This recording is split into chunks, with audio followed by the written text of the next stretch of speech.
Hey everybody, it's Neil and I got this here. This is a best gift for your pet. It is a 25 pack of puppy chew toys.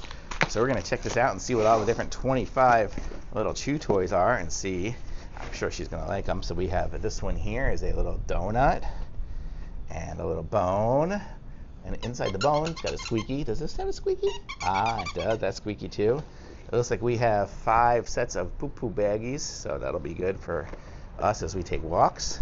We got a bunch of stringy toys. 1, 2, 3 of these stringy toys. This here is going to hold the poop bags.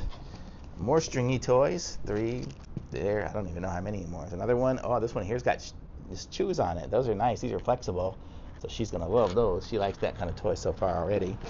We have this one here, Squeaky. This one, a banana. Everybody likes bananas. It's got a smiley face on it. Oh, here's a bouncy ball with some little teeth things on it, grippers. I guess I could stick food or something in between there, maybe let her play with it to get it out. We have this little teething block here. One here with a little ball on the end of it, so we can play pull. Yeah, here's another little teething block one. This here, ball. And then this here, spiky ball. And that's everything. So how cool is that? It's a whole big set of everything. So hopefully she'll like it when she comes back over here. Oh, she's making poop. But super cool. Thumbs up.